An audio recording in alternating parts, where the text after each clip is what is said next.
Don't worry about COVID. It's not as much, the OMG variant isn't as bad as everyone says. So we have one huge case on the docket, which we will hear first, and then I'm sure we will take a break. We may even take a break in the middle of it. We don't know right now. But that case is number 1730610, United States v. Perry. Each of you has an assigned amount of time. And due to the fact that so many defendants appealed, we're going to hold you to your assigned time. So it's best if you make your most important points first. We have diligent law clerks who have read a very large part of the record. We're not going to say we have, and therefore we will appreciate record citations and appreciate all of you, the diligence with which you are already representing your clients here. So with that, we will call the first defendant, counsel. The defendant is Demaine Barnes. Ms. McIntire? Yes, Your Honor. Thank you. Good morning. May it please the court. My name is Amy McIntire of the Chaff McCall Law Firm. I'm appellate counsel for Damian Barnes, and I also served as co-trial counsel for Mr. Barnes, along with my colleague at the time, Peter Strasser. Because there's so many appellants in this case, counsel's tried to divide our time amongst the various issues. My co-counsel will be addressing, amongst other things, the 924 issue, Gilbert, Insufficiency of Evidence. I'll be leading off and addressing the most critical issue that warrants a new trial for all 10 defendants, the McCaskill letter Brady violation.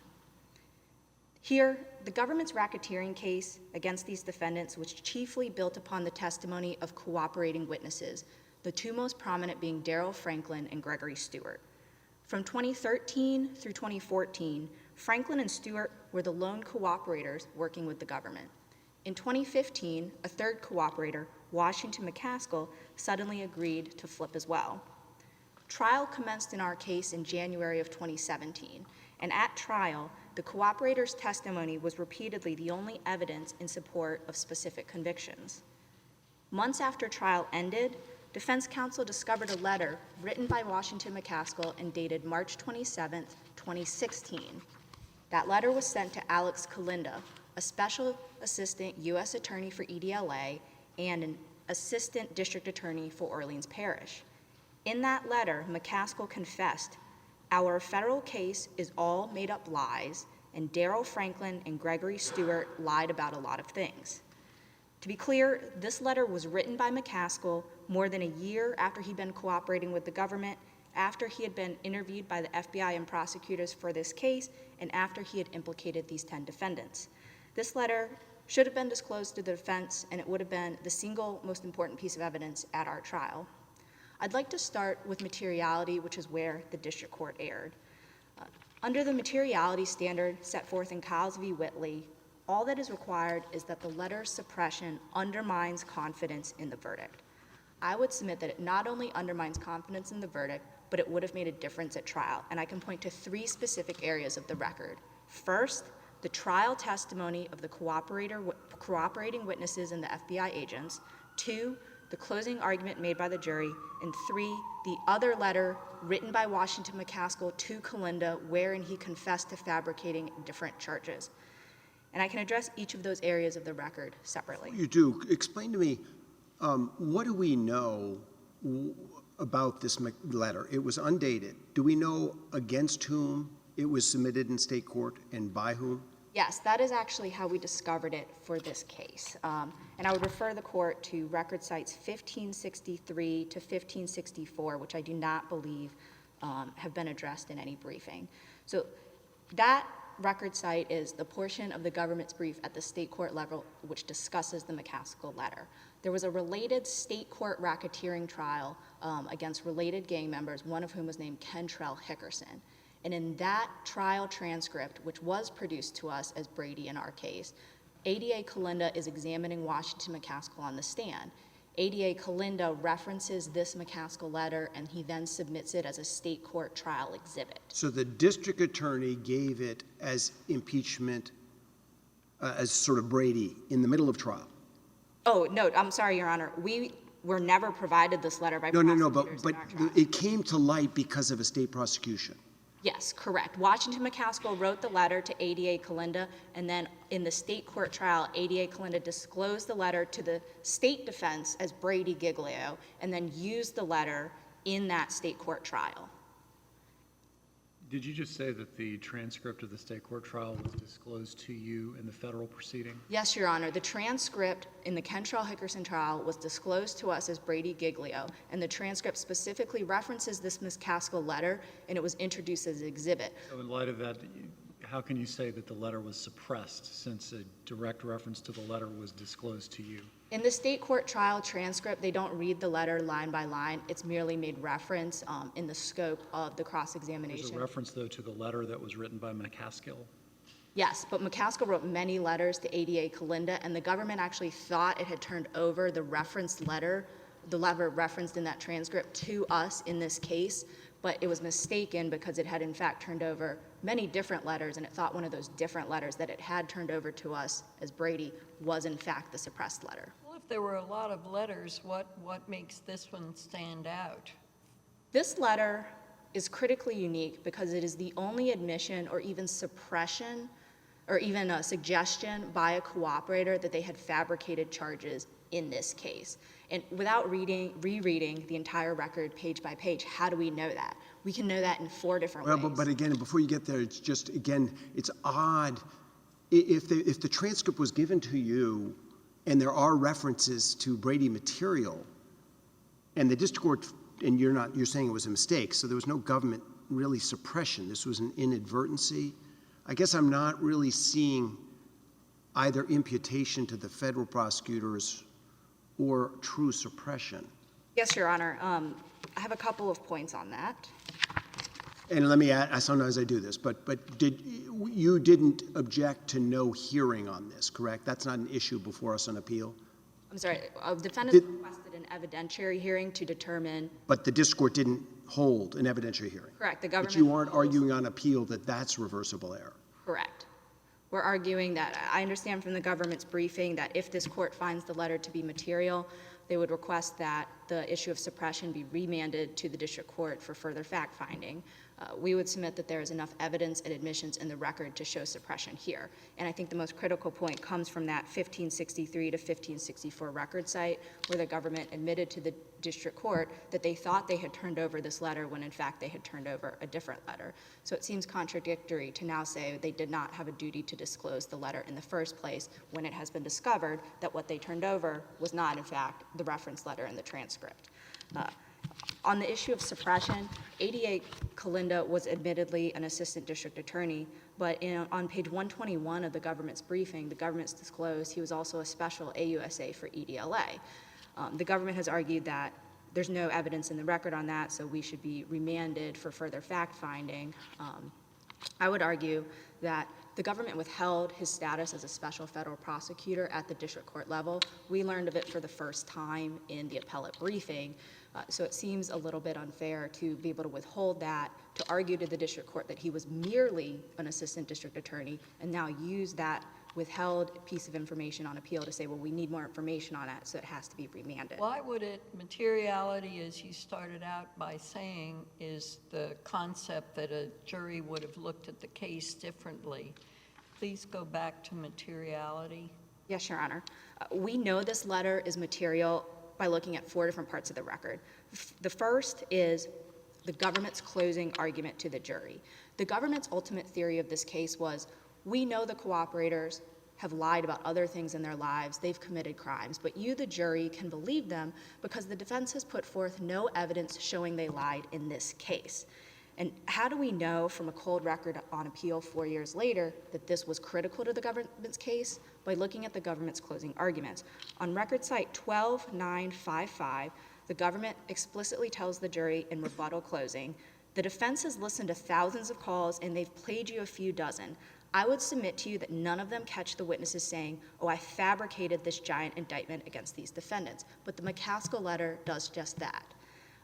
The government even doubled down on But even if it does it, you are able to impeach McCaskill pretty successfully. In fact, using the jail calls.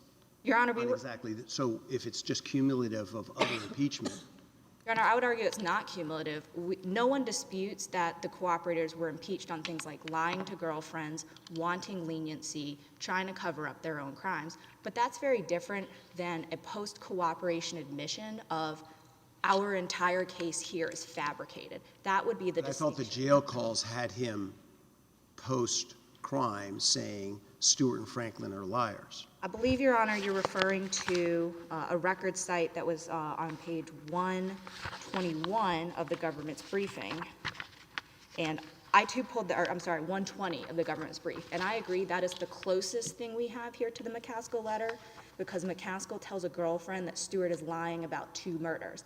But if we look at the full quote of that transcript, which is on record pages 9316 to 9318, I think we see something very different. That's a phone call from McCaskill to a girlfriend in 2014. That is a year before he starts cooperating. And he's sitting in jail talking to his girlfriend. And he says on the call, Stewart's accused Jasmine Perry of committing 2 murders, but McCaskill says, Stewart must be lying because Jasmine Perry is still sitting at home a free man. McCaskill explicitly says, if Perry is home and not currently in jail for those murders, then, quote, obviously it had to be a lie if he free, right, question mark? McCaskill doesn't know anything here, and he isn't confessing to anything. He hasn't started cooperating. He's sitting on a phone call speculating to his girlfriend that he knows the accused is still at home free. That's very different from a confession to a prosecutor post-cooperation that the case has been fabricated. Your Honor, I think you might also have been alluding to another record site in the government's brief on page 120, where the government says that McCaskill and Franklin said that, or McCaskill said Franklin and Stewart were essentially liars who had created the case and pushed everyone in. Once again, if we look to the full record site on page record 9983, McCaskill says something very different. He's saying, because Franklin and Stewart were my co-defendants on the factual basis, but they were not charged, quote, they created the case, you know, they had them listed as my co-defendants, but they didn't have them officially, like, you know, charged. Once again, that's very different than a post-cooperation confession to a prosecutor saying that the case that he's testifying about has been fabricated. And I'd like to jump to one of the considerations we think about in considering materiality, and that is whether the cooperator's testimony was strongly corroborated by any other evidence. On this point, I'm going to mostly defer to the arguments of my co-counsel that they'll be making for their specific clients, but I would like to highlight that the cooperator's testimony was the lone evidence in support of specific charges. For example, Ashton Price was convicted of the murder of Kendall Fabre based only on the testimony from Franklin and Stewart. Evan Lewis was convicted on the murder of Little John Haynes based solely on the testimony of Franklin and Stewart, even though he had an alibi. Damian Barnes was convicted on conspiracy to use a firearm in drugs transactions solely on the testimony of the cooperators, even though the photographs and wiretaps captured by law enforcement showed differently. In these examples and more, there were no other eyewitnesses to the crime. There were no videos, photos, or wiretaps. At most, there was ballistics evidence presented by the government that linked certain guns to certain crime scenes.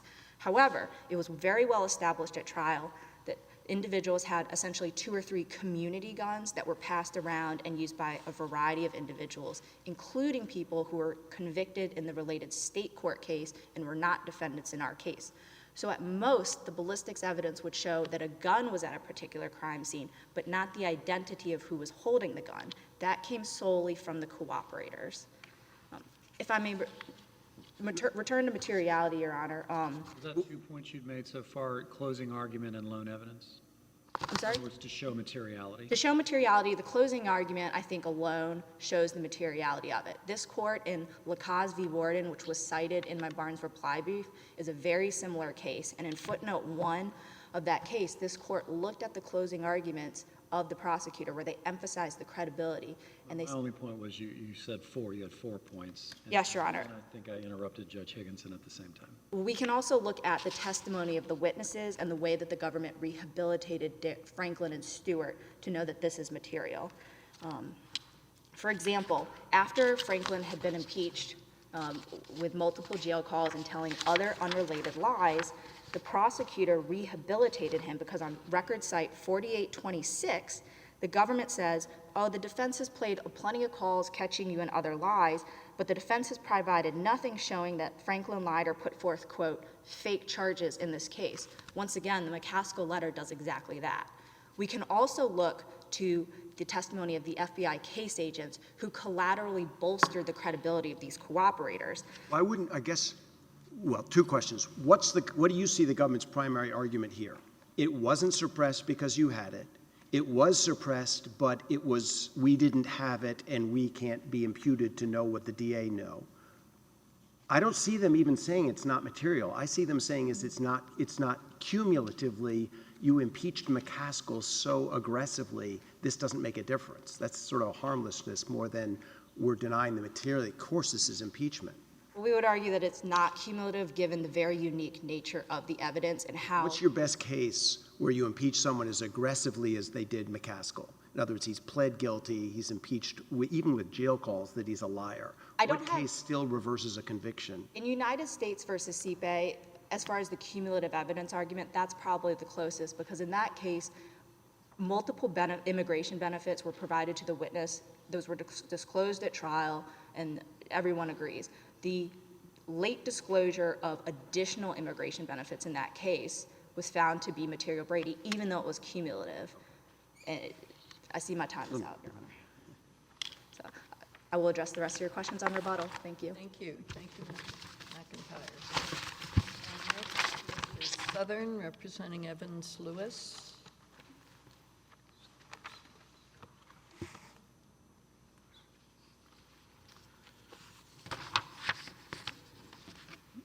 Good morning, Your Honor. May it please the Court, I'm Billy Sothern. I represent— Take off your mask, please. We can't. Thank Sure. I've gotten so used to wearing a mask, I didn't notice I was wearing it.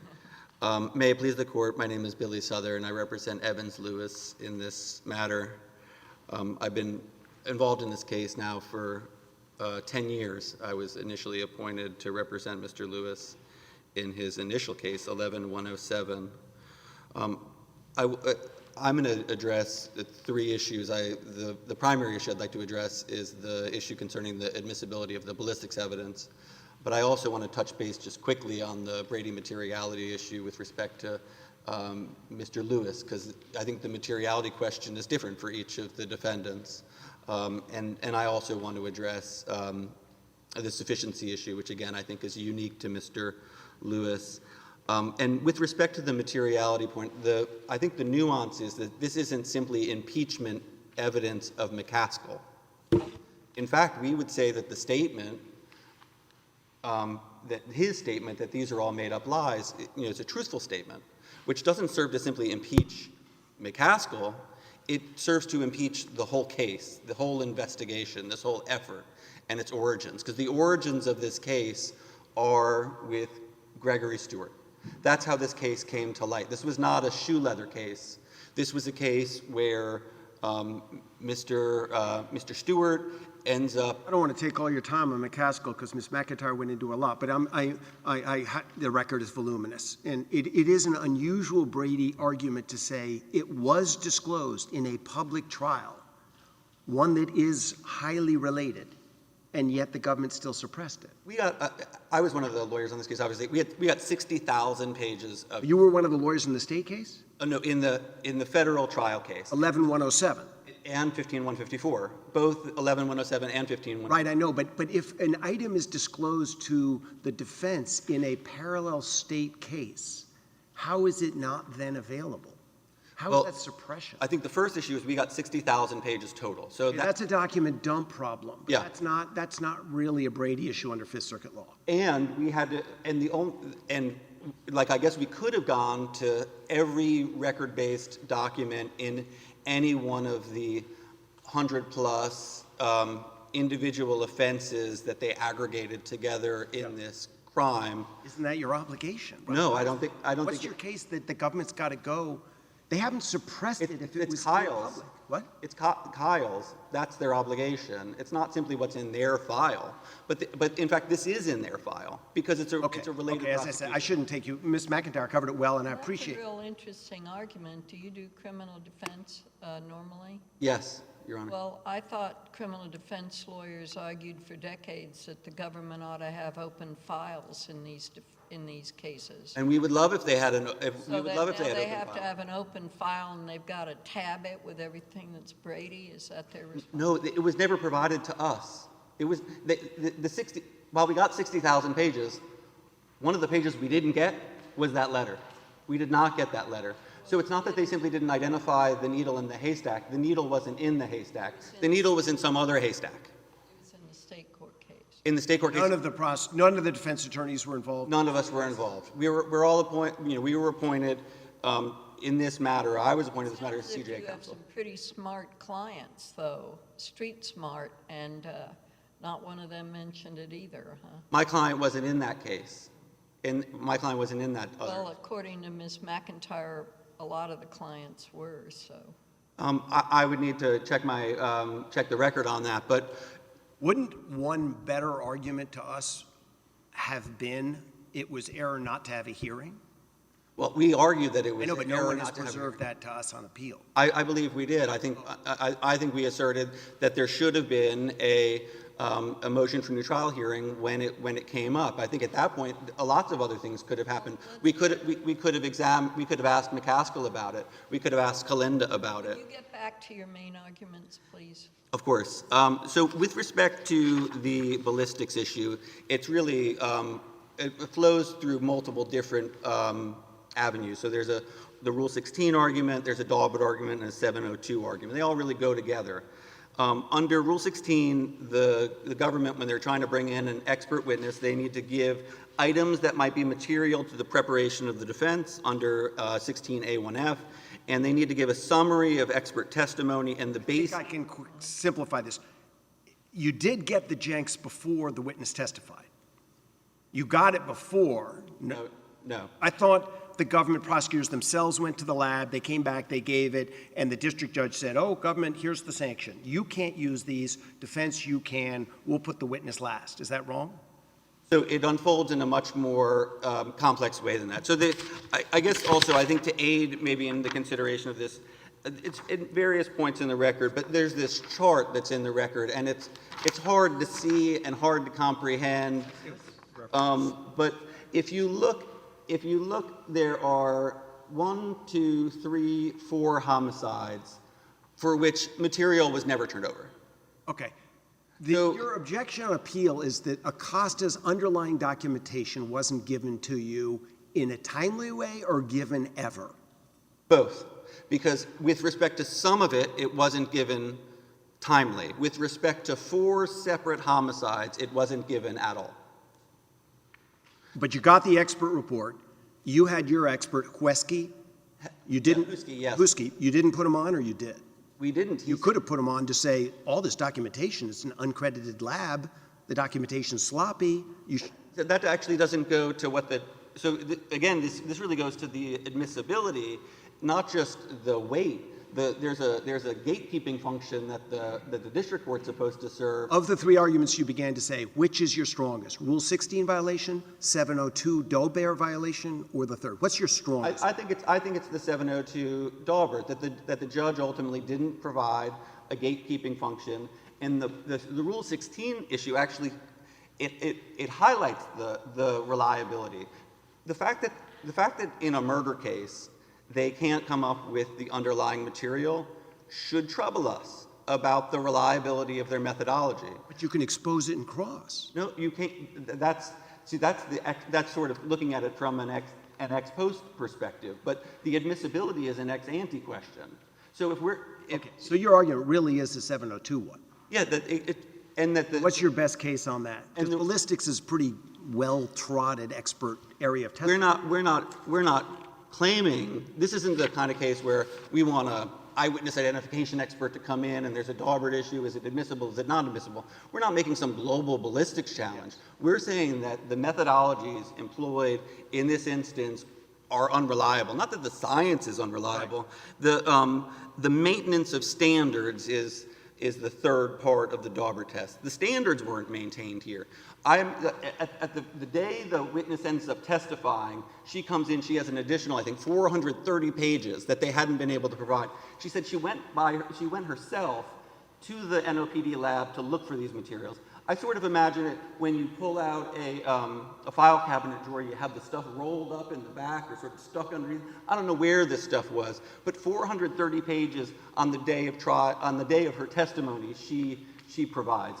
So Judge Zaney did he said to the government, you're out of luck now, you can't use these stuff. Actually, that ruling was I would say, that ends up being no ruling at all, because in the end, 1, 2, 3, 4 homicides. 4 homicides, right? Those could be 4 separate murder trials. Now, I thought you were representing Lewis. Yes, Your Honor. Was he convicted of 1 homicide? He was convicted of 1 homicide, and significantly, he was convicted of one of the homicides for which the ballistics evidence was never produced. So when we look at these, each red mark is a gun. Each square block with the little blue highlight. I can't see that, but I understand what you're saying. Is a murder, right? So this is. So the expert report, I take it, Acosta claims, looking at the ballistics, it implicates your client. Well, and then your point is you want a cross-examination because actually there's nothing to support that report. Why wasn't that available to you? Not that there's nothing to support the report. It's that the underlying materials were not provided, so that there's no possibility of independent testing and review pre-trial as Dauber and 702 require. And this court has said that the Dauber inquiry needs to be a pre-trial inquiry. The Carlson case, Carlson versus Bioremedy, the district court must make a pre-trial record, not necessarily have a full-blown hearing, but Is there no other evidence connecting your client to that murder? And you'll forgive me because there are a lot of murders. Of course, the other evidence concerning that murder is the testimony of Gregory Stewart and Daryl Franklin. That's it. On the other side of the ledger, Mr. Lewis, or I called the witness, Edgar Barabino. He came up and testified. He was with Mr. Lewis when this occurred. Mr. Lewis didn't commit that murder. Mr. Lewis was completely acquitted of 2 other homicides. The 2 other homicides for which he was charged. The ballistics evidence with... How many years before trial and Acosta's testimony was the ballistic examination done? How old is the document? I think in the preceding 3 or 4 years would be my estimate. I don't know the... I mean, it's not ideal, but the government's got sort of in the position it's in. This lab clearly had problems. And so what's the Dober case that says, you're basically saying Acosta shouldn't have been allowed to testify under 702 and Dober? Well, because of records that are sloppy? Well, I think what's the case that says that? At some point, well, Daubert itself, Daubert says... I know, but do you have any case where a court has found reversible that an expert was allowed to testify because the underlying records were sloppy or no longer We do. We have a ballistics case, and it's cited in the brief. Which one was that? Do you remember? Oh, that's all right. It's cited in the brief. So, that's... the hard reality is that sometimes if the expert evidence isn't reliable enough, you're going to have to exclude it, even if it's super important, even if and maybe especially if it's super important. I'm just thinking that probably the better is you crush the government with cross-examination. You put your own expert on and you say, you can't believe anything. She can't even show any underlying document. But we can't even meaningfully do that because our expert says that there's no way to meaningfully engage her analysis without me doing the whole analysis myself, which then means it's not really scientific. Okay, did you have a third point? I just want to briefly go in my 52 seconds to the sufficiency argument. Daryl Franklin testified that he was against and tried to prevent Mr. Lewis from killing little John Haynes. That's what he testified to. The government says in its indictment and throughout the trial that what the 39ers is an organization run by Daryl Franklin. They say Daryl Franklin calls the shots, he decides who gets murdered. Assuming for this argument that Evans Lewis participated in that murder, that murder occurred, how on earth could that be violent crime and aid of racketeering. How could that have maintained or increased Mr. Lewis's role in the 39ers as a VCAR homicide would require? So the intent element is just entirely absent. Maybe Mr. Lewis and the other men who are alleged to have done this, maybe they had some other motive. Maybe there was some other conspiracy, but it wasn't the 39ers conspiracy, because the 39ers conspiracy is what Daryl Franklin wishes. He's the leader. And in fact, McCaskill ends up so enraged by the murder that he ends up coming to try to kill whoever killed Little John Haynes. So if the 39ers is anything, it's this entity of these downtown guys and these uptown guys, and the uptown guys wanted to kill whoever killed Little John Haynes. Thank you, sir. Thank you very much. Mr. Raspanti, representing Curtis Neville. May it please the court, my name is Michael Raspanti, I represent Curtis Neville. Today I'll be discussing certain aspects of the Confrontation Clause violation claim Mr. Neville makes with respect to the introduction into evidence of the guilty pleas and factual basis of 4 non-testifying co-defendants at trial. Particularly, I wanted to focus on how they're facially inculpatory and certain arguments the government makes in opposition to this claim. Now, the factual basis of co-defendants Evans Lewis and Jasmine Perry are facially inculpatory towards Mr. Neville, largely due to the fact that they both describe how a co-conspirator went into 1809 Desire Street, which the indictment establishes as Mr. Neville's house, and while inside, the co-conspirator observed multiple AK-47s and Lewis and Perry with handguns. The government has conceded that the inclusion of this language was error under this court's opinion in United States versus Nuttall. And I bring that up because also in the government's arguments, they make certain references to jury instructions provided by the district court, specifically that they are not they're to disregard any redacted portions and that they're not to indulge in any sort of speculation. So, again, the fact that the government has conceded that this was error under Nuttall means that the government is conceding that the factual basis is facially incriminating towards Mr. Neville. So now that we've accepted that that is what that is, it falls under the category of Bruton, Richardson versus Marsh, and Gray versus Maryland, such that the presence of any limiting instruction by the trial court largely becomes irrelevant. That's the crucial holding of the Bruton case, is that when you have a co-defendant's statement that incriminates another defendant, we can no longer presume a jury is going to follow any instruction to limit its use. Bruton is difficult doctrine, but it is obviously implicates the other. Right. And this court's Nuttall opinion says that the inclusion of a defendant's address, like it did here, is tantamount to naming the actual individual. I thought there was other evidence where other people testified to the presence of guns at Mr. Neville's location. There was 2 handguns that were recovered pursuant to a search warrant of his house where Mr. Neville was not present, and there was a very small amount of drugs and 2 handguns that were found in a bedroom dresser where they had some pink fingernail polish, and his mother and sister were present in the house. This is different from in the context of this is why I'm guilty of a drug conspiracy. They didn't make that argument in closing, right? This was clearly inadvertent. It was a missed redaction. You don't dispute that. Yes, I don't necessarily dispute. So if that's correct, and it seems to me so, why aren't they right that we would be reviewing this specific argument, the Nuttall argument, for plain error only? Because you missed it, they missed it. When it comes in, no one spots it. They don't argue it in closing. It just slips through. Is your only argument that we were reviewing de novo because you objected at the outset to any factual basis? Right. So this was probably the most litigated aspect of this case, the introduction of these guilty pleas and the government's use of these guilty pleas at trial. And But then there are massive redactions. When you look at these things, they're somewhat unintelligible. They basically, I would have thought, help your case, because they basically say Franklin and Stewart were massive drug dealers, the people cooperating with the government. They say almost nothing about anybody else. well, almost. There's But- 2 slips, that's true.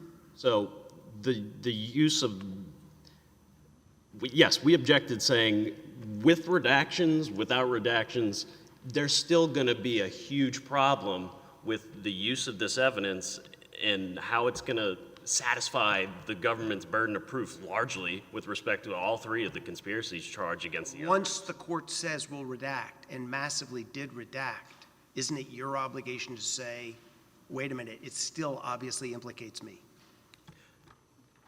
I would say that, yes, there's a burden on both the defense and I would suggest the prosecution as well to make sure the arguments or the evidence is constitutional. But in summation, I've run out of time. Under either standard, I don't think that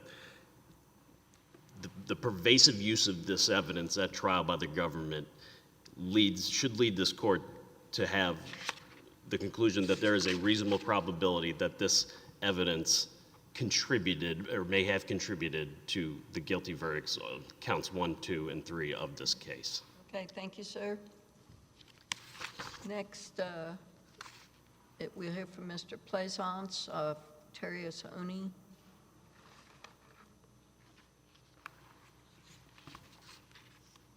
Good morning, Your Honors. Yes, sir. I represent Terry Sony, but in general, I'm arguing also on behalf of my co-defendants who've adopted the same argument. I want to just point out real quick in my 3 minutes. Let me ask you a question about these adoptions of arguments. I thought, and I should have looked it up in advance. I thought we normally didn't allow co-defendants to adopt each other's arguments. Well, in this case, it seems the court did, and we did. I mean, we certainly adopted to not have to replicate and repeat. I understand. Was there a motion to adopt or something like that? There were letters under the rules to adopt the various arguments There were letters? and parts of briefs. Okay, well, just wondered. Thank you. Yes, Your Honor. This is an issue that comes up in most of these type cases, and I think that this is a prime example of why there should be severance. You know, you've heard so far of multiple defendants. There's thousands of pages of documents.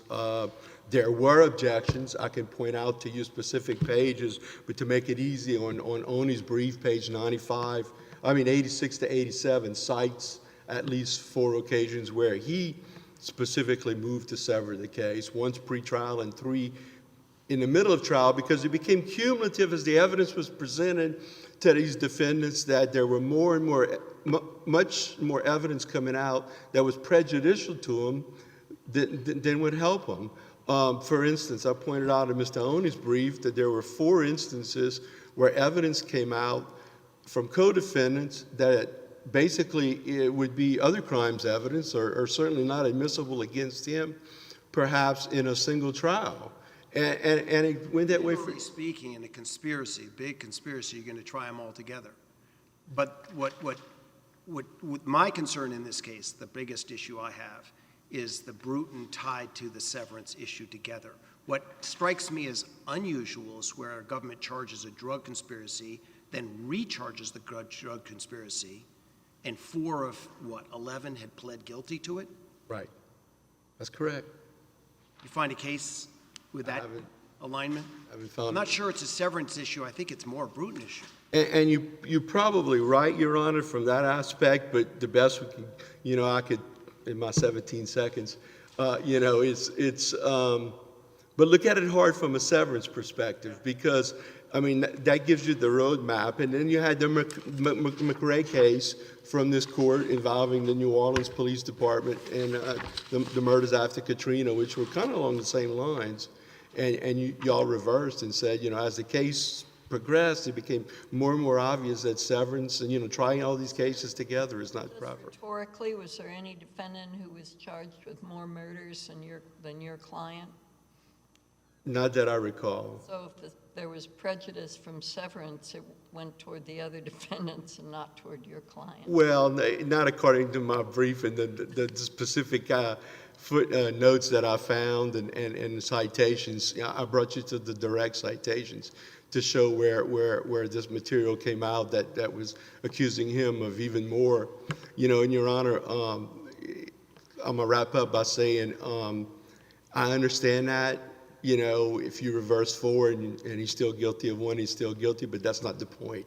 Justice demands that we articulate and argue each count for each individual defendant under the Constitution. All right. Thank you. Thank you. Ms. Ottinger, representing Jasmine Perry. Please, yeah.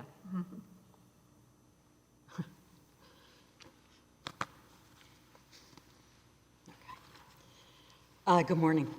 Sarah Ottinger on behalf of Jasmine Perry. I am going to briefly touch on insufficient evidence, which, because of the motion for new trial and motion for judgment of acquittal, this court reviews de novo. And I will be addressing it with respect to my client, Jasmine Perry. In a concurring opinion joined by Justices Frankfurter and Murphy, Justice Jackson had this to say about multi-defendant conspiracy trials. A co-defendant in a conspiracy trial occupies an uneasy seat. There generally will be evidence of wrongdoing by somebody. It is difficult for the individual to make his own case stand on its own merits in the minds of jurors who are ready to believe that birds of a feather are flocked together. And I think that was precisely the problem in Mr. Perry's case. And I would ask the court to carefully scrutinize specifically the evidence against Mr. Perry. I'm not talking in broad terms about birds of a feather, and so with my very little time, I'd like to make some very specific points. First of all, Mr. Perry was not depicted in any of the photographs, any of the music, any of the materials that were submitted indicating that people were members of the 39ers. He was not included in any of that. And he did not participate in the conduct of affairs. The leader, Daryl Franklin, described Mr. Perry as a nobody. He wasn't nothing. So he was not a member of the 39ers. There was not sufficient evidence. Second, I would like to address briefly what I find to be a very representative example of the kind of thing that jurors were asked to do in this trial and based on the kind of evidence that they were asked to do it. I've submitted an exhibit for oral argument that I believe your honors have. All of the citations to the record are in there. This concerns the murder of Kendall Favre and the shooting assault of Jasmine Jones, who survived. And I think what you will see from this chart and the record cites is that the 2010 investigation at the time that the crime occurred indicated a completely different scenario than the testimony at trial. The testimony at trial was only from cooperating witnesses, which again is a materiality issue with respect to Brady. And it contradicted witness statements, all the witness statements. And so what I have set out is the very specific allegations of what witnesses observed, completely contradictory in 2010 to the testimony in 2017 of these cooperating witnesses. One last point, if you'll allow me, is that when you look at the record cites jump from the 5100s in the transcript to the 3200s in the transcript to the 7000s in the transcript. And to ask a jury to keep track of that in any rational way, which they obviously didn't in this case, it's simply undoable. Thank you. Thank you, ma'am. Mr. Sandhu, representing Alonzo Peters. Miss, excuse me. That's okay. May it please the court, my name is Nisha Sandhu, and I represent Alonzo Peters. Mr. Peters was convicted of conspiracy to violate RICO, conspiracy to distribute drugs, and conspiracy to use, carry, and possess firearms.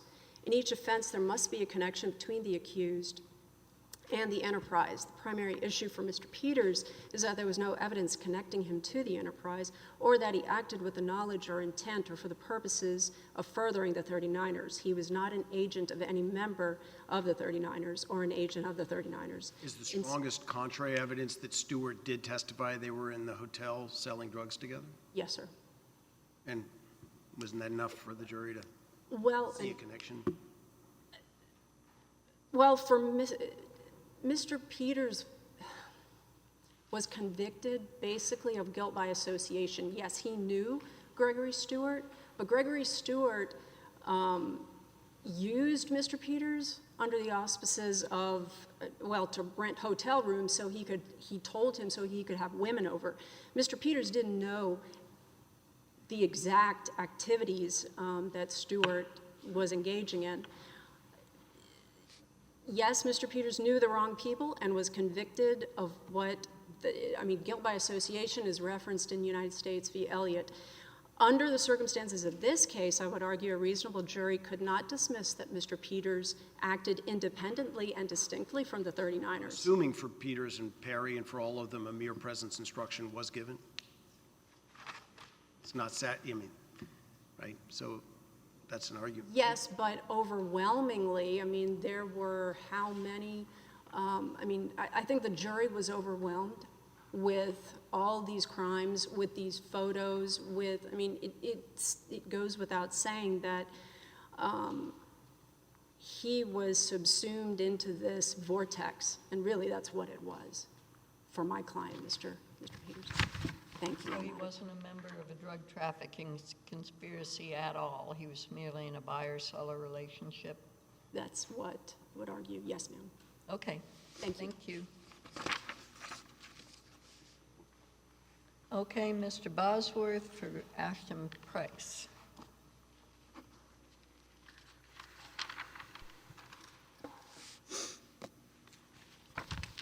Mask. Sorry. Morning, Your Honors. My name is Graham Bosworth. I'm arguing on behalf of my client, Ashton Price. I'm not sure how to winnow down 28 days of trial into 5 minutes, but let me start by just piggybacking on Ms. McIntire's argument. Given each of you 20 minutes? I would have loved it, Your Honor. I'm sure. Let me start by saying that relative to materiality to any sort of Brady, but also to the separate and independent issue of actual sufficiency of the evidence, the state failed to establish by any convincing evidence that my client was involved in any conspiracy.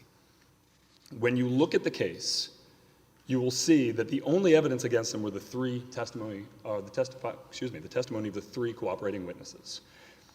Every other piece of information in this case contradicted their testimony. You had a multi-year investigation with over 26,000 recorded phone calls, thousands of surveillance photos of drug sales, drug transportation, drug markets. My client didn't exist in any of it. Special Agent Wood testified that in his multi-year involvement in this investigation, he had no idea who Ashton Price was. He'd never seen him before. They had no evidence against him.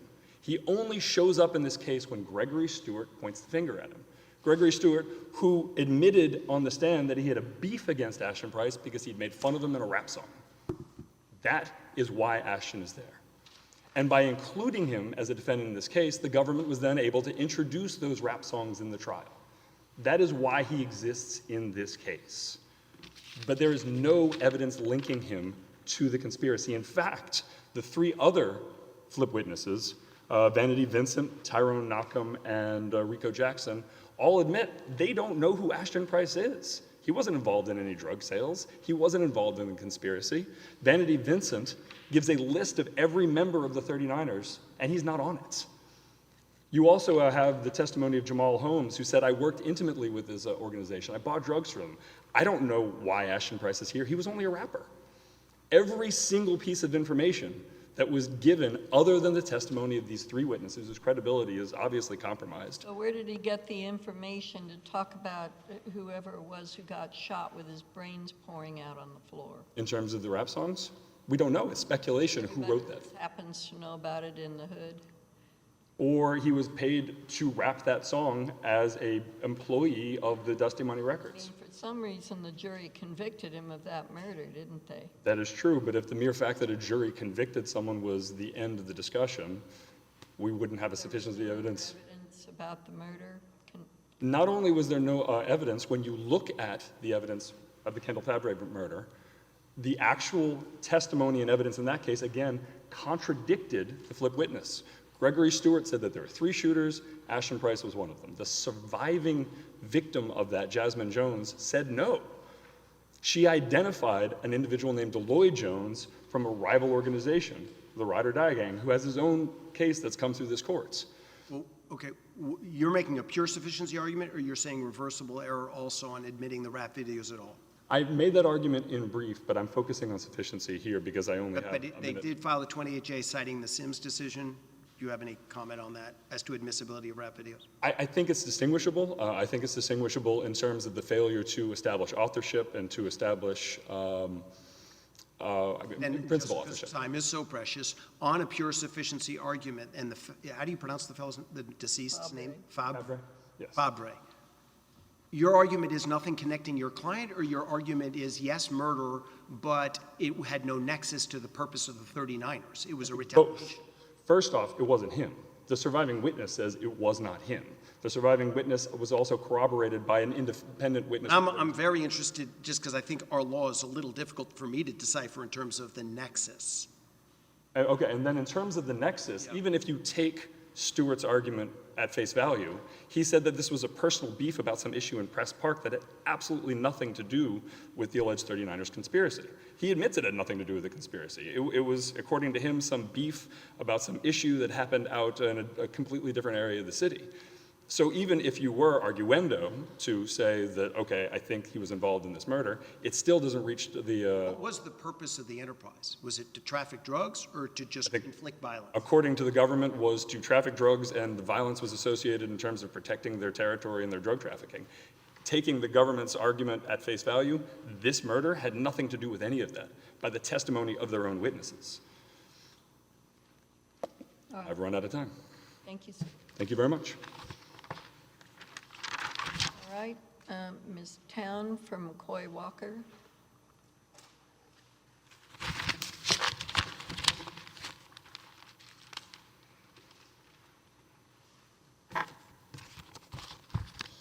Good morning, Your Honors. May it please the Court. I would just like to briefly address this Court's prior question about the adoption issue. I believe many of us adopted each other's arguments using Federal Rule of Appellate Procedure 28I, where you are allowed, when there are cases involving more than one appellant, to adopt arguments, and we may join in each other's briefs, which is essentially what we did, given the size of the record. I thought, right, I'd fine. I would, on behalf of Mr. Walker, specifically like to discuss sufficiency of evidence as to my client. First and foremost, the Court had asked questions previously about the nexus.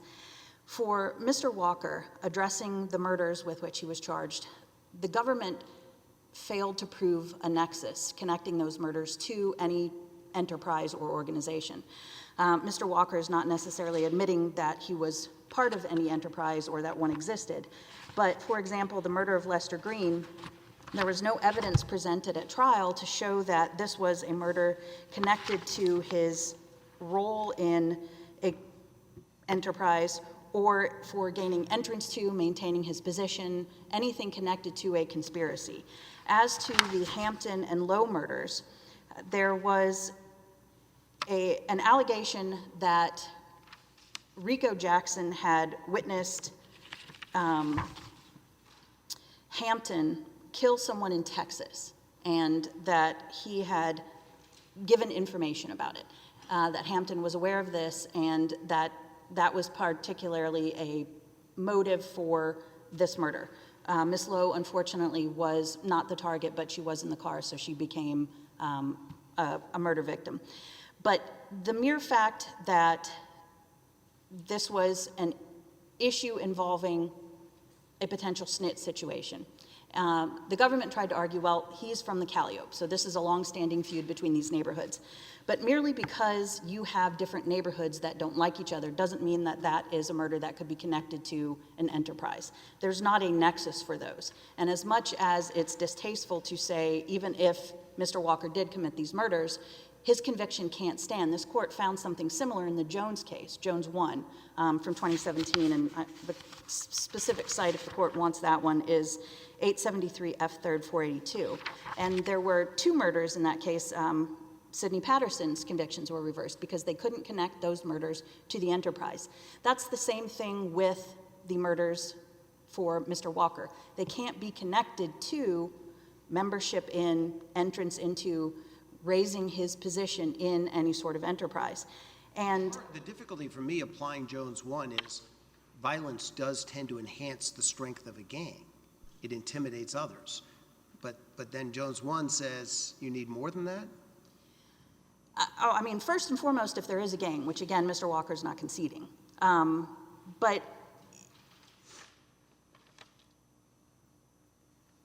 violence by itself doesn't necessarily enhance membership in a gang. It doesn't enhance the role of that gang. If that's the case, then all Philadelphia fans could be considered a gang, because unfortunately, fights break out after games. And I used the analogy in my reply brief, and I'm going to use it again. Basically mean if you're a member of a gang, you're guilty of the vicar. Any action. Well, I mean, that's essentially the argument that the government wanted the jury to believe here, is that we have all of these people and we can classify them together because of a neighborhood. And so we're going to do that, and we're going to claim that this neighborhood is in fact a gang. And so any involvement with any... The government's evidence showed this is just a massive gang Stewart and Franklin runs to sell drugs. And perhaps... And therefore, the connection has to be this violence, this murder helped us sell drugs. And that would, yes, that's correct. But the murders involving Mr. Walker here didn't help them sell drugs, didn't help them enhance their position. Well, I mean, is it just a coincidence that co-defendants Leroy Price and Terry Assoni are both convicted of the murder of Lester Green? And is it simply a coincidence that Terry Assoni is also connected with the murders of Hampton and Lowe? In other words, if those people are gang members and your client is he's just shooting people for fun in his conviction, but it's not related to the gang? And my time is up. Would the court like me to answer the question? No, Your Honor. Mr. Walker is not shooting people for fun, but again, I'm not necessarily conceding that there is a gang here. There may be a neighborhood where people are friends, where they grew up together. You have a familiar connection between some of the defendants in the case. That doesn't automatically make them a gang or an enterprise. Okay. Thank you. Thank you.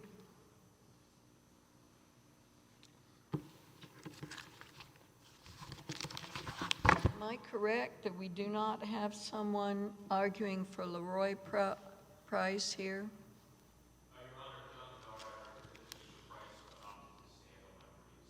Okay. Great. Thank you. All right. Mr. Lemann for Solomon Doyle. May it please the court. This case was tried on the theory that a RICO conspiracy was a crime of violence, and that my client's immunity agreement, it was the only one that had an immunity agreement, existed but had been breached. That's what the jury considered, the trial judge considered, the defense lawyers considered. That's what the case was tried on. Then, after the trial, this court, and I may say correctly, decided Jones II, which says that a RICO conspiracy is not a crime of violence. Since then, the government has been tiptoeing all around the issue. They've changed positions so many times that it's hard for me to keep track of. The last case that they submitted capers, ironically, is a good, appropriate name for the government's case, their theory in this case. What they've done, they keep going back and forth. So, after Jones 2, McLaren was decided. And McLaren says, well, wait, a conspiracy is a crime of violence if it's a harmless error, as long as it's harmless. But then Capers said, no, it's not a harmless analysis. Quick question before your time runs out. You had a non-prosecution agreement. I had what? You filed a motion to dismiss. If the government breached, wouldn't we be assessing it at the time of your motion to dismiss? It wouldn't relate to Rule 29 or sentencing, right? I agree. In other words, Therefore, the acquittal on the violence, the substantive counts, doesn't help. what the government has done in this case, Your Honor, is they've presented to you all a situation that the trial judge, or issues that the trial judge never considered. Never considered. This whole notion about whether a conspiracy is, all of that, they want you to decide when the trial judge was on a different scenario. I know your time's up, but if I can ask, what is the decision that was adverse to you? What specific decision was Guilty on count 1. So you're challenging a Rule 29 based on a government breach? So see what I mean? Judge, I've been fighting the whole thing from day one. I've been saying, as an old law professor, that a conspiracy is not defined by the object of the conspiracy. It's simply a crime. Telling this jury repeatedly that this is a crime of violence in today's life here is like waving a red flag in front of a charging bull. It simply was not that. Now the government, as far as my client, is saying, oh, well, he really was only convicted of a nonviolent crime, but his immunity agreement never existed. Now, the judge never decided that. They want you to decide that. And Judge Smith, in some dissenting opinions that I believe, Your Honor, Judge Jones joined with him, was furious about situations where this court is called upon to decide issues that the trial court never considered. The grand jury never considered their current theory. None of us did. The trial judge doesn't even know about all of this. That's all I have to say. Thank you, Your Honor. Thank you. All right, anybody want to, we go on? Yep. Okay, fine. All right, Mr. Boitmann.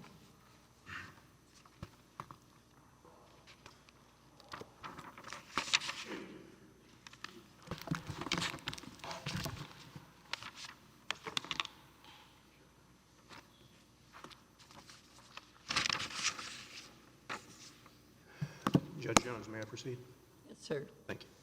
May it please the court, I know there's been a lot of briefing and a lot of argument. What I'd like to do is briefly address the topics that have come up and try to address any questions that have come up. I'll try to keep it in the order I can, but if I may, Judge Jones, just a quick housekeeping matter. You've been asking about adoptions. Counsel is correct. They did file 28 I letters throughout the I saw a couple of those. What I recalled was that when you adopt a co-defendant's argument based on different facts, it's not much of an adoption. That's our understanding as well, Judge Jones, and you'll see throughout the brief, in certain parts we footnoted where we agree an adoption can happen and an adoption may not. I don't want to belabor the point, but that's in our brief, and you'll see that. I'll begin with the Brady issue, Your Honor, and specifically with the McCaskill letter that was brought up. And all of you asked questions relating to the materiality. That was the focus of the district court here. The district court found it was not material because these defendants were inexorably impeached by 10 attorneys over hours and hours, weeks of trial. And that's the correct issue here. If you take a look at what this was, as Judge Higginson, you pointed out, we're not denying that the letter would have been favorable. No doubt about that. But this is basically a cumulative impeachment. And you take a look at the letters, first of all, there was a number of items that were disclosed for impeachment purposes, and this is cataloged at page 1554 of the record, note 76, of just an example of some of the impeachment that went over. There were several letters that McCaskill wrote that, as counsel acknowledged, did go over. To be sure, this particular letter, and just so there's no doubt of the position, the federal prosecutors did not have this letter during trial. It was not something the federal team withheld. Going to your question about imputation here. But are you asking us to rule that way, where there was no hearing? I mean, it was a joint task force case, and there are ADAs that are special AUSAs. Without a hearing, it would be very hard. What would be the case that would allow us to say, okay, you didn't disclose something that the state prosecutors in a joint task force case? Is the imputation the way to go here? No, obviously not, Judge Higginson. We're not asking the court to rule that. The government's position is that it has not imputed, that the state ADA who handled this was not part of the federal prosecution team. Right, but I'm asking you what case would support that argument on this record, because it was a joint task force case. It's a historical state case picked up by the federal government. It's pretty hard not to say it's one. You see what I mean? I'm not. What's the case that would, on this record, say no attribution? Well, I don't have a case specifically, but I would say one of the reasons you can is exactly because of the facts that you've mentioned, which we don't necessarily agree with. I don't think this is one where this particular case was entirely picked up from the state. And I don't think the record indicates enough. I thought it was a joint task force investigated. There was a I'm going outside the record briefly. That's all right. To answer your primary argument is cumulative harm? Yes. Okay. And so therefore, were my questions misdirected in terms of, to opposing counsel, that actually everyone had this letter because it's in the public domain? Is that? That was a position we took in state court. The district court did not agree with us, did not necessarily say no, that it still is a Brady and you had to turn over. The district court did not rule on the imputation issue. The district court just disagreed that something in the public record would relieve the federal government of its Brady obligation. Now, the government did not take that position. The government argued that this was in a public record. Judge Duncan, as you pointed out, the transcript mentioning this was turned over. I think you pointed that out as well, Judge Higginson. And somehow this letter was just left out, though. The letter was left out, and if you take a look at the transcript, it talks about a government exhibit, and there may be a disagreement here of counsel. I believe the letter that is being cross-examined in the state case is actually a letter that Washington McCaskill had involving Kevin Jackson, which was disclosed. But part of that state exhibit did include this McCaskill letter. For whatever reason, that didn't get over to the federal. What's the most cumulative piece of impeachment evidence used against McCaskill? I think specifically pages 9319 to 22 and 9909 of the record, which is referencing jail calls where counsel first got the jury to hear from Washington McCaskill that he thought Gregory, Stewart, and Daryl Franklin lied about a lot of things, specifically that they dug a hole, pushed everyone in. They joined me in a case with people I never ran with, and they created the case. And then counsel for Evans-Lewis, this is at page 9909, used a jail call to get Washington McCaskill to admit that he was talking about Gregory Stewart and Daryl Franklin when saying those people lied and saying I felt they were lying about certain things. Now, those were not, I think those are very good pieces, but they're certainly not the only pieces of impeachment to show that the cooperators had lied on occasion. And if you take a look at pages 115 to 120 of our brief, we have cataloged a lot of the lies that came out of trial about all three of them. Everything the jury heard, and if you're looking for more, I'd refer the court to pages 1567 to 69 of the record, which is the government's opposition to the motion for new trial, where the prosecution team in the district court outlined all the times that these witnesses were impeached, as the district court said, inexorably impeached. And so that's really where the cumulative nature comes to this. If they were impeached 100 times and told that they were lying 100 times, this is the 101st, and it's basically the same thing that was happening before. Washington McCaskill believed Stewart and Franklin lied. That was well known to the jury. This is one more piece. We're not happy that it happened this way. We're not happy they didn't have it, but it's not material. It doesn't provide a reasonable probability that the verdict would have been different in light of all the evidence. When you look at what the jury did know about the cooperators, they knew about the violence. They knew that these cooperators had killed people several times over. They knew about the benefits they were getting, how they hoped to get out of jail. They had heard lies, lies, lies. They had heard the cross-examination of 10 defense attorneys throughout, and the jury knew that. So there's really no materiality finding. The only reason I bring up the imputation, Judge Higginson, is if the court disagrees and finds that, no, had this been in the defense's possession, that it would undermine the verdict, we don't have that answer on imputation. We don't have a finding by the district court as to whether the state ADA was a member of the federal prosecution team, and I don't think on this record you could have it. And as we mentioned in the brief, if you reach that conclusion and find you have to reach that, although de novo review applies, I don't think this record would allow for it, and that's where I think you would have to remand for a question of the scope of the prosecution team and imputation. But again, I think you can affirm on the same basis that the district court, who presided over this trial for 6 weeks, who know the jury, who saw the witnesses, and who was involved in all of this, made the decision that it's not material and therefore not a Brady violation. Moving on to the ballistics argument, Judge Higginson, I believe you asked opposing counsel about, you did get this before the testimony. The summary had been given over, the summary and the basis for it. The underlying things did not get over timely. When you say timely, they still got there before Yes. Acosta testified. So that technically is timely, Jenks, but the argument was made actually substantial portions just never were given over. Agreed, and I think when all came to shove, I don't know the number offhand. I believe Mr. Sothern may have said 4 or 5, and I'm drawing a blanket, that's right, that there were a handful of the underlying things that didn't get through, but overwhelming majority did. And so when it comes to the issue of really whether that prejudiced, I believe, Judge Higginson, you asked counsel, well, why didn't you put the expert on the stand to attack?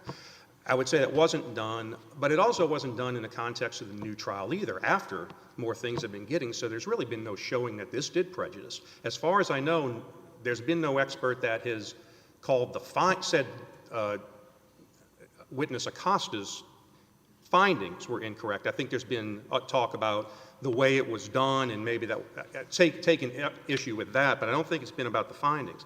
And if you, Mr. Sothern's argument was really today reduced less to a Jenks error and more a Dober error. That Acosta shouldn't have been allowed to testify.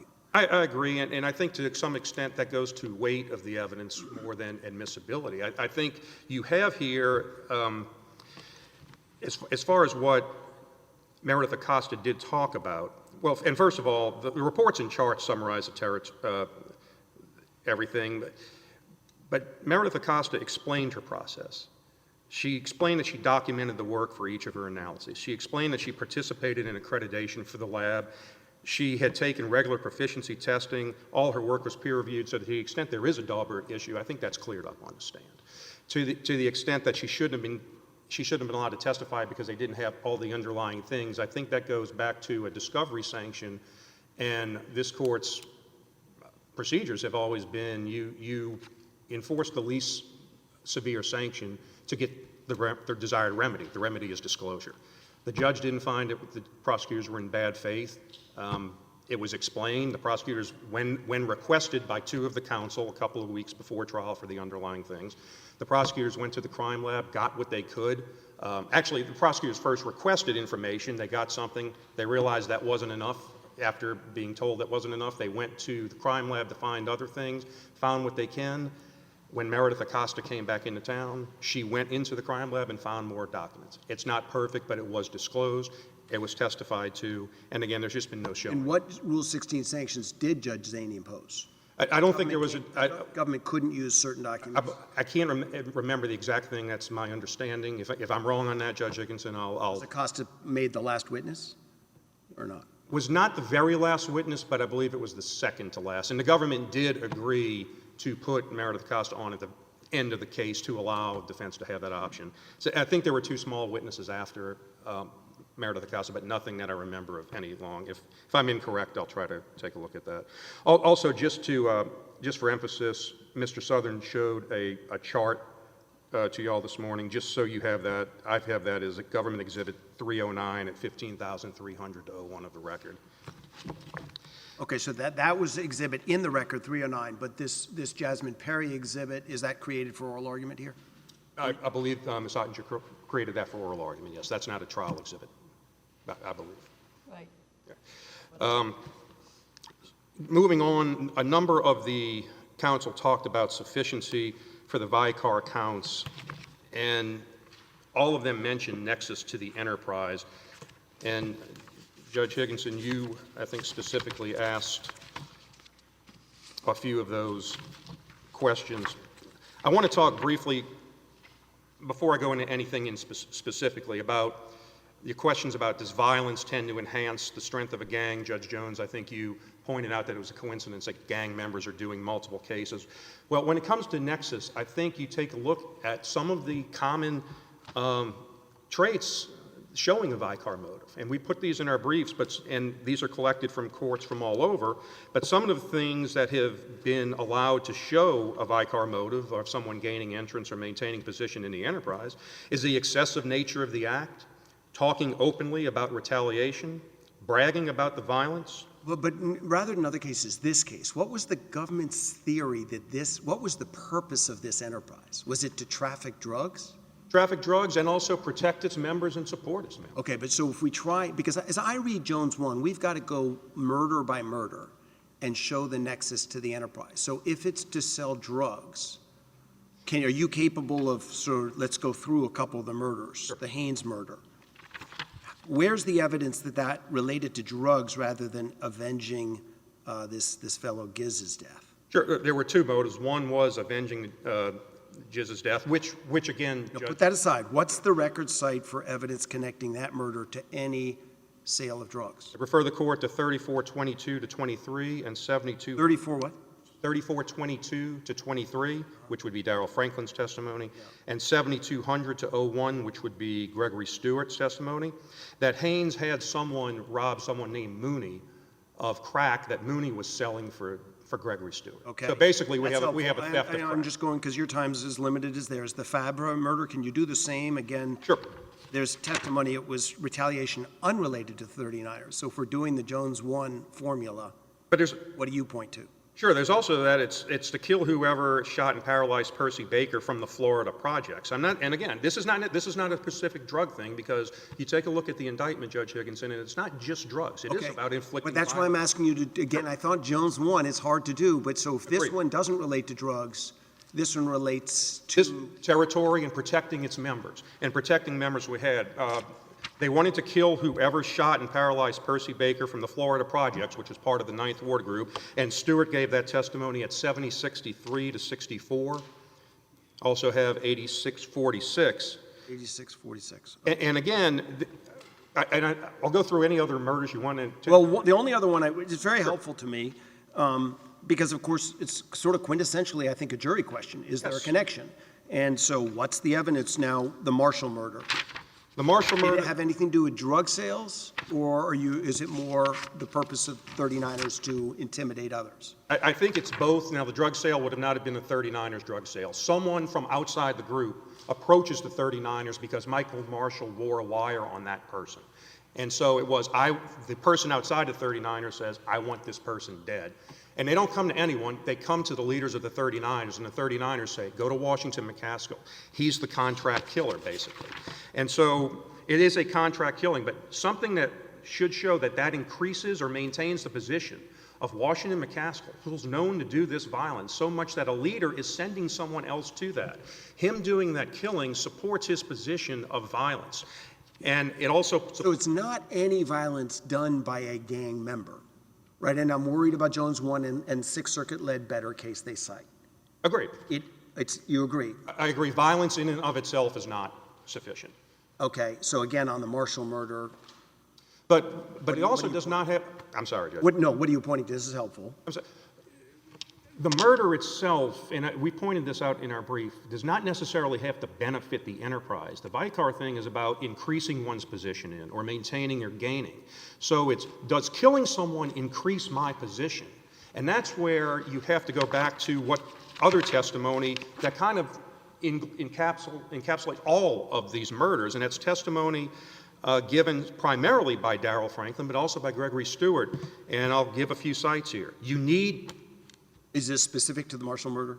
Well, it's specific to all of them, because I don't think you can really, the jury, you do have to go murder by murder, and I agree with that, but I think the rules of the game for the enterprise and what is important to be in the enterprise, the jury can take that and apply that to each of the murders. Marshall was viewed as a confidential informant, was he not? Yes, against the person who came to the 39ers and requested the hit.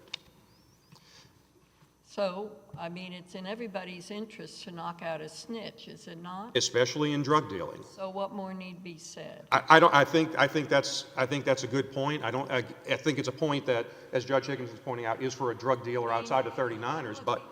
You know, without your expertise and Judge Higginson's expertise, and without knowing the entire record, I'm looking at this the way the juror would, and I'm thinking, my gosh, they go around and kill each other, and then they have big parties where they flash thousands and thousands of dollars. What more do you need to... I don't think you need anything else, Judge Jones, especially in light of... reasonable inference that they're all in it together. Agreed entirely, especially with the other evidence that was presented that applies to all of those, including the testimony that you need a team of killers to have a successful operation. As long as you'll go and squeeze, and this goes to the maintaining increase, as long as you'll go and squeeze the trigger, that's what matters.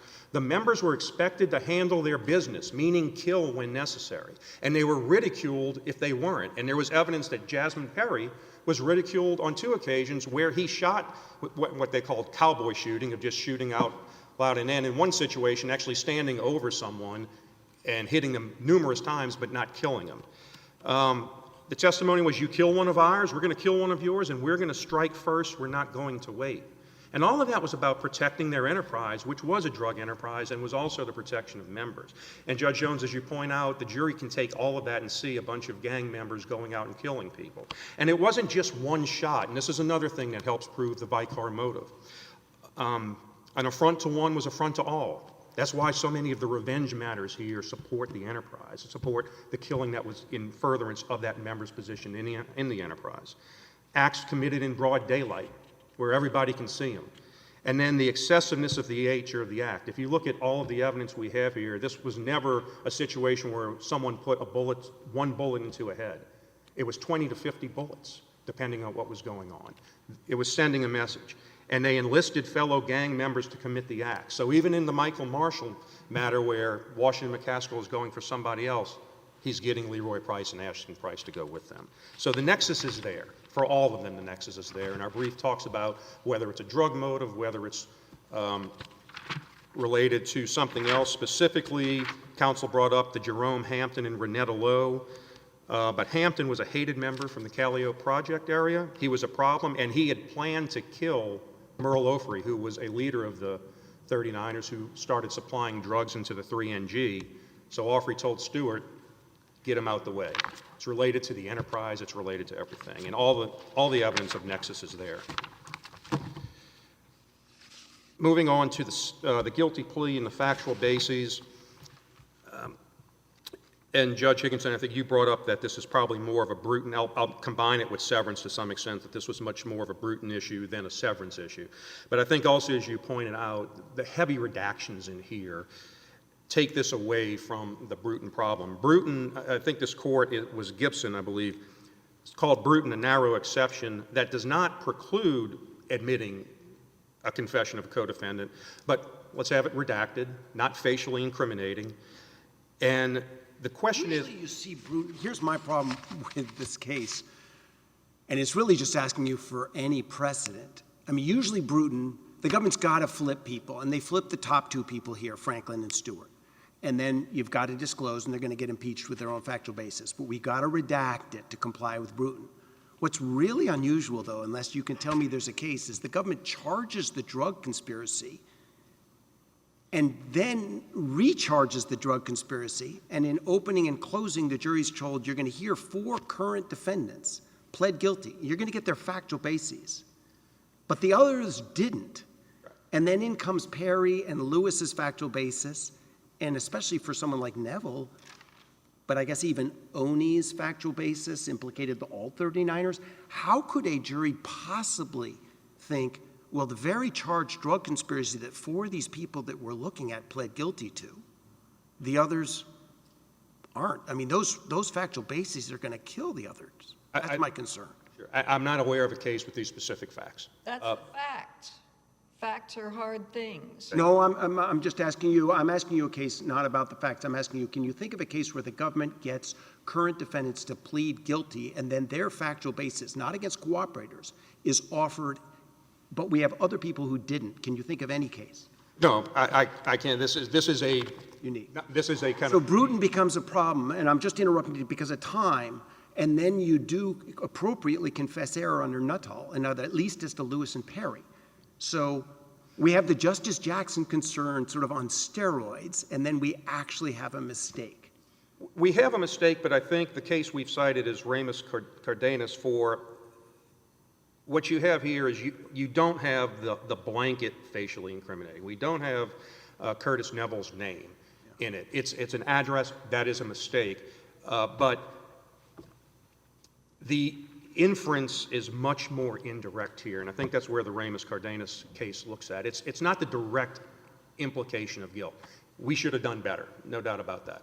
But it's not the in-your-face incrimination that the Bruton issue is really coming. But I thought you were confessing error on Bruton. We confessed error. We think it's harmless. Okay. But you're not pressing, then, we review for plain error here? You know, We argued that it is plain error because there was no objection to the redacted admission under Vasquez is what we cited. Otherwise, Bruton. But Vasquez is a case where there was no objection at all to the confession. These guys objected endlessly. So I think, I'm sorry. No, what's your position? This is a harmless error preserved, or are you trying to convince us with some site other than Vasquez that we would apply plain error? I think, I'll put it this way, I don't think it matters. I think we win the harmlessness either way, and I'm trying to remember exactly how we stated it in our brief. I think we did argue for plain error. Even if it's plain error, you go down to the 4th, I'm sorry to be obstreperous, but you go down to the 4th prong. Does it interfere with substantial justice? I don't think it does. I also don't think it does in reference of other evidence in the case, which is why I would believe, one, under plain error, we wouldn't meet the 3rd prong. But also, I'm not disputing plain error, but if it was preserved, and therefore it's the government's burden to prove harmless, it's hard to cross-examine a factual basis of a co-conspirator, right? Agree, but the evidence coming in the co-conspirator of the statement, the judge did instruct the jury to review the evidence against individuals and count by count, but also the other evidence in the case against Curtis Neville,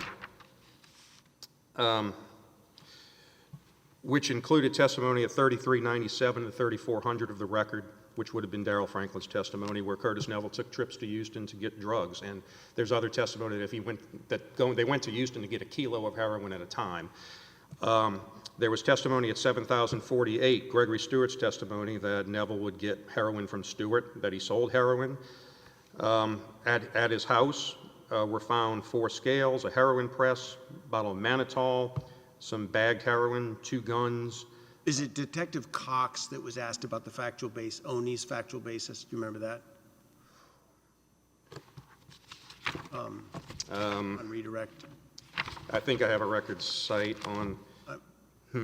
I apologize, Judge. I can't remember. I may be wrong. Who it was. I know the exhibit is at 15293 to 96, and I also have some testimony at 3126 to 27 of the record, which that may be Detective Cox's testimony. I apologize for that, but that's where I have there. And also for Neville, other evidence that involved is after the Little John Haynes shooting,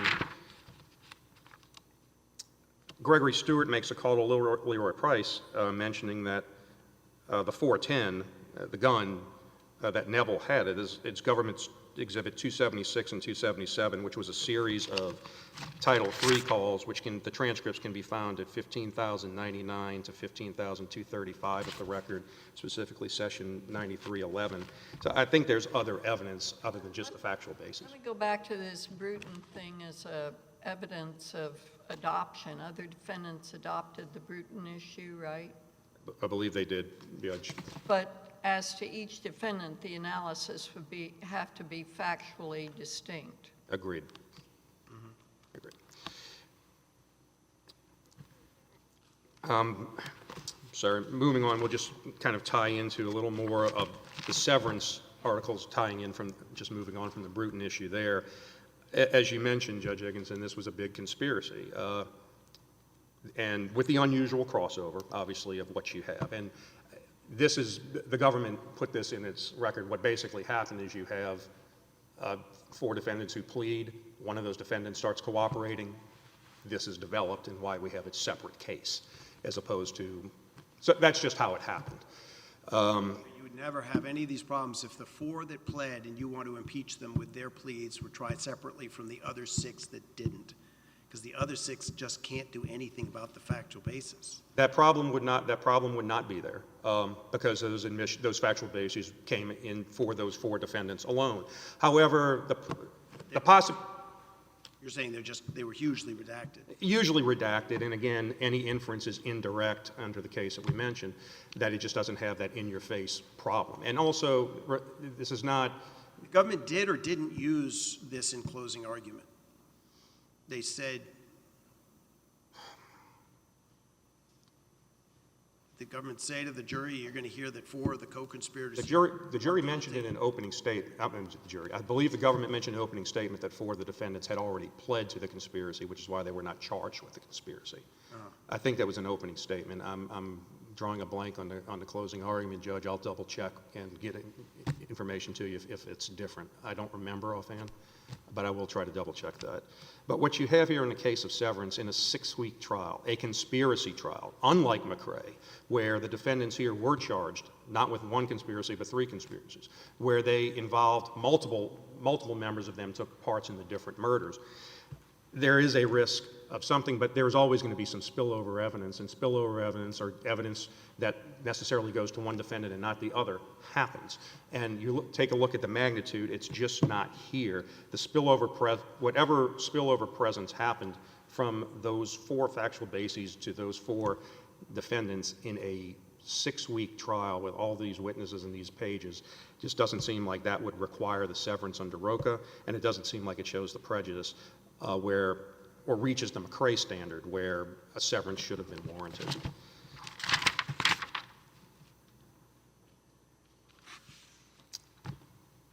I'm trying to, I may have missed one, but I'll check. The last topic was Mr. Solomon Doyle's immunity issue. We've argued this. Our position is simply he just did not gain immunity. He pled guilty to the 11-107 drug conspiracy. The part of the... That's a drug case. That was the drug case, right. The drug conspiracy in 11-107.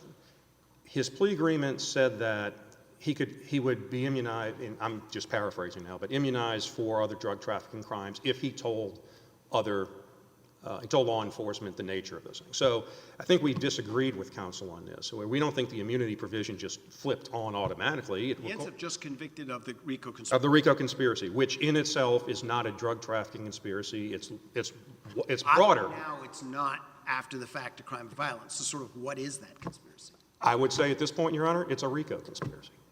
We have drug trafficking conspiracies. We have 924 conspiracies.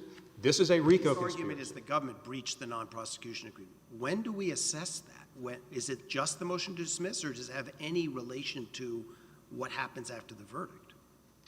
I think he also brought it up in the motion or re-raised it in the motion for new trial. But I think that's assessed at the time of the motion. But at the time of the motion to dismiss, you still had the substantive violent counts in there. He was charged with that. That would be appropriate under his non-prosecution agreement. It's just the way it plays out. The law develops the particularized verdict. Suddenly, the RICO conspiracy is all that's left. And the RICO conspiracy is broader than the drug trafficking conspiracy with different elements. So I don't see where his immunity, I don't see where we breached it, first and foremost. I think the acquittals of all of the murder counts that he was charged with take that issue away. And since he was never convicted of a 924, anything with McLaren or 28Js really doesn't apply to his client anymore anyway. But the RICO conspiracy is broader than the drug trafficking conspiracy. Different elements, different facts. It's a different thing. You know of the group, and you join it to further the enterprise, and there's evidence that he was with the group. There's evidence testifying that he was around it. There's evidence that he was in the hotel room with Gregory Stewart's, where Gregory Stewart's mannitol was for heroin. So it's there, and it's not prevented by the immunity agreement. Other than that, Judge, I know again, there's been a lot of briefing, especially I think we gave you an exceptionally long brief, which I apologize for, and there's been a lot of argument. I welcome any other questions from the court. One area that came up was the proof just a sufficiency issue as to Peters. Was he just a supplier to Stewart? Thank you. I'm sorry. We have evidence, one, renting the room for Gregory Stewart where the 39ers would prepare their drugs, and he got heroin fronted from Stewart, took Stewart to catch sales, sold crack and cocaine and heroin for Stewart, and that's at page 7,048 of the record.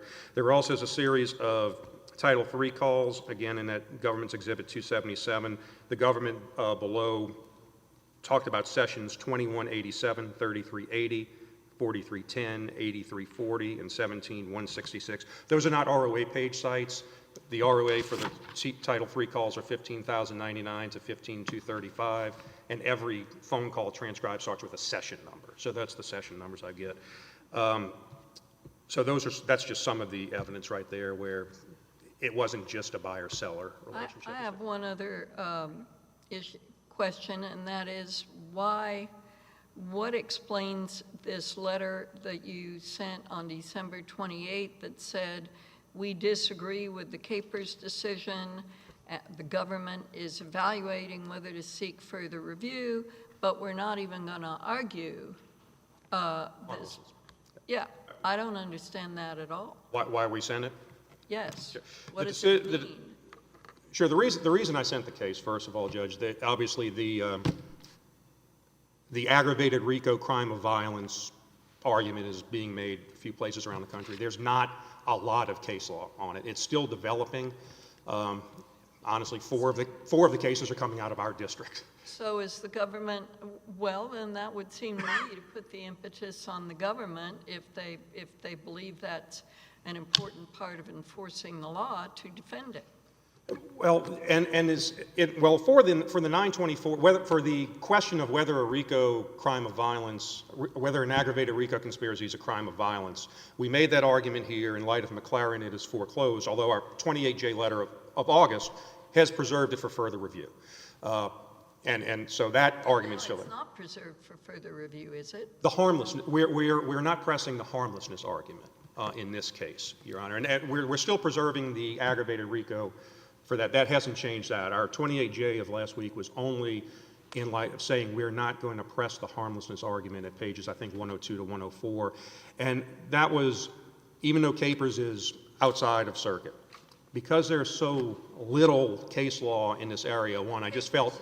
But Capers is following McLaren or Jones, right? It's consistent with McLaren, and McLaren is one of the cases it cites. I brought it to the court because there is so little case law. I think any case in this area is probably instructive. I felt sort of duty-bound to bring it to you to say there's another case. It caused me to go back and look at Jones again, and where on the harmlessness where we were arguing initially, just mostly the evidence is different. The evidence is different. And we still believe the evidence is different, and the evidence would show a sufficiency. It would survive a sufficiency 924.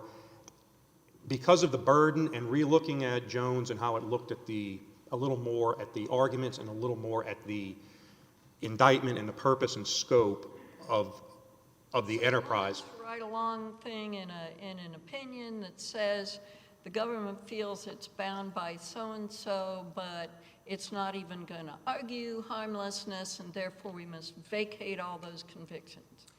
It's not Want us to write that in a published opinion?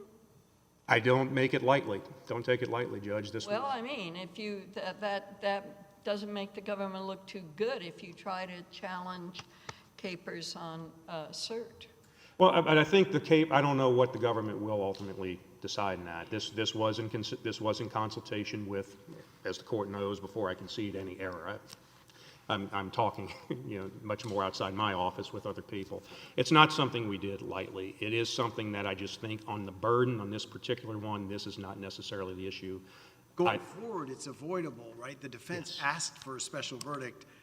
District court didn't give it. If it had been special verdict, we had unanimity on the drugs, that wouldn't have this problem. Well, going further, we won't have this problem because at least as things stand right now in this circuit, an aggravated RICO conspiracy cannot serve as a crime of violence. It's gone, it's not, Right. But had the defense instruction ironically been given, none of this would exist, right? The problem. Well, right, but at the time, there certainly was difference, and the residual clause was maybe, maybe not. We thought a colorable argument that the RICO conspiracy could be considered, but obviously it's developing where it is. I understand, Judge Jones, it's not something we did lightly. However, we do feel it's the best thing to do in light of the burden and in light of what issues need to go up. So that's why we did that. We do feel comfortable on the sufficiency for the Vicar and for the other cases that even though the 924s will change, we believe there is sufficient evidence for all the other counts. I do need to bring up one housekeeping matter, Judge. On that 28J letter, I mentioned the 924 counts. There is one 924 count in the case that is not predicated. It doesn't have the alternate theory on it. It's count 44, which I believe is against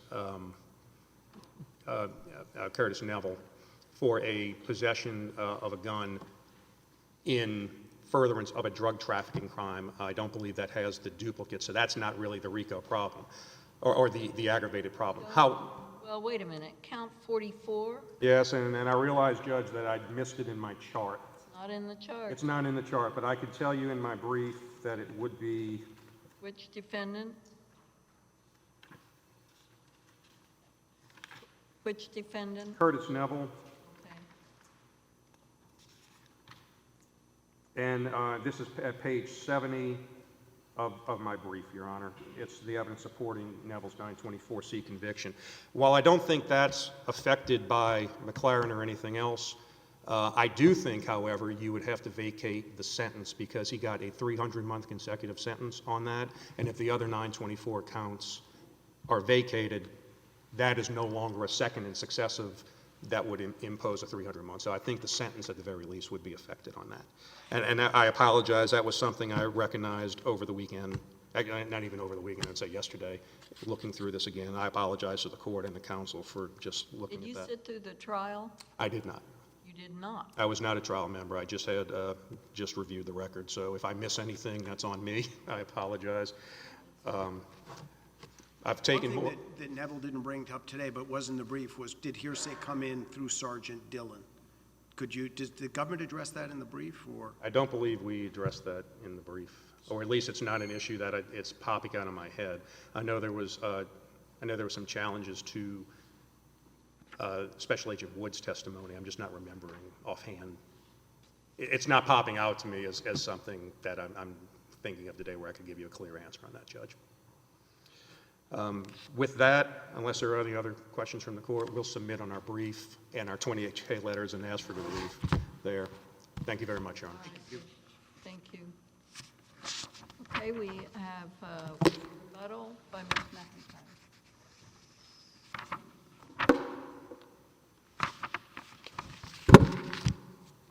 Thank you, Your Honors. Two quick factual corrections or clarifications that I would like to make, both involving the state court Higginson transcript where the McCaskill letter was an exhibit. The first clarification is none of these defendants were involved in that trial. That trial went around mid-2016, right on the eve of our trial. It was the cooperators that overlapped there, but not these defendants. The second clarification is if you look at the actual portion of the state court transcript, it's record site 1593, You see Alex Kalinda ask McCaskill about a different letter. He says, he quotes a March 21st letter, and he describes it in the transcript. They then enter a whole volume of McCaskill to Kalinda letters as State Court Exhibit 247. That was a Globo exhibit. And That's where it is. It's in that Globo. it's in the Globo exhibit. Not mentioned in the transcript. Correct. It's not mentioned in the transcript, and we received the majority of the other letters from that Globo exhibit, but we did not receive the McCaskill letter. Judge Higginson, I want to address the points that you were making on the fact that it was somewhere in a public record. The district court considered that and specifically rejected it in a footnote in its order. It said the defense counsel was not required to troll through the criminal records of Orleans Parish in order for the government to comply with its Brady obligations, and that's correct under controlling law. This court in Johnson v. Dretke, Cite 394 F3D 332, explicitly said, if the state failed under a duty to disclose the evidence, then its location in a public record is immaterial. And I think our case is actually very similar to a Second Circuit case, United States versus Payne, in which the government failed to disclose an affidavit that was filed in the public record, but the court said that the defense had reasonably assumed that the government would disclose it because the government had disclosed other publicly available materials to the defense. And that's exactly our situation here. That would explain why Judge Zaney sort of shifted more just to harmlessness. He didn't find Yes, Your Honor. that you had it, and he didn't say there was an attribution break. Yes, Your Honor. Judge Zaney did not address the collaboration between federal and state agents, but I think there are several undisputed record sites that establish that cooperation, even from the appeal record. If I may go through them briefly. FBI agent Wood in our trial said that Kalinda was a collaborator. He was the initial point of contact with the cooperators, including McCaskill, and that he had, quote unquote, developed McCaskill, the cooperator in this federal court trial. That's record site 1166-1 to 1166-5. The federal prosecutors in this case interviewed the cooperators, including McCaskill, with the ADAs. That's record site 1566, footnote 99. When the 5 cooperators in this federal case flipped, both the U.S. Attorney's Office and the ADA's office were parties to the federal plea agreement. The government at our trial seemed to concede that this close collaboration required it to produce materials from the related state court prosecution because we received volumes of Brady and Giglio material from the state court files, including things that were also in the public record at the state court level. So it was reasonable for the defense to assume that we were receiving, as part of Brady Giglio, these state court materials, including materials that were in the public file. If I could turn briefly now to the point of materiality, I think a theme in some of the questions and maybe Mr. Boitmann's argument was there was all this other impeachment evidence. Why would this McCaskill letter have made a difference in light of all this other impeachment evidence? Well, I'd like to direct the court to Smith versus Kane, a United States Supreme Court opinion, which I think is pretty on point. The cite to that is 565 U.S. 73. And in that case, the government failed to disclose an eyewitness statement by one of the witnesses that seemed to contradict or at least muddy the trial testimony that he gave. On appeal, the government advanced various reasons to try to explain away the undisclosed statement, explain why it would be harmless, that the jury would have believed all this other evidence. Well, the Supreme Court explicitly rejected that line of argument and said it would be improper to speculate now about what contradictory statements the jury might have believed. What mattered in that case was that the defense had the right to use the undisclosed statement, and it did not matter how the jury might have weighed it in light of the other evidence. And this court has also held that in Lacaze v. Warden, again, that was cited in my Barnes reply brief. In that case, there was undisclosed evidence of bias. The government agreed not to prosecute the witness's son, but a multitude of other evidence of bias came out in that case. The government had given the witness leniency in exchange for cooperation. So once again, the government in that case argued, essentially it's immaterial, the error is harmless because the witness was impeached on this evidence of bias. But again, this court in that case rejected that line of argument and said materiality should not turn on which of 2 competing sources the court determines in hindsight a jury would have considered more important.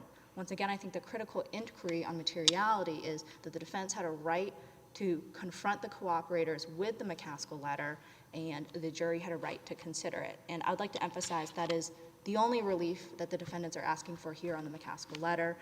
This court in Alvarez versus City of Brownsville held en banc that the Brady right is part and parcel to the constitutional right to a fair trial under the Due Process Clause. And that is all that the defendants are asking for here on the McCaskill letter. Trial. A new trial so they can exercise their constitutional right to due process in a fair trial so that the jury may consider the most critical piece of evidence and then weigh it as the jury sees fit.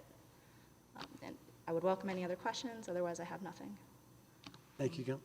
I don't think so, thank you. Thank you.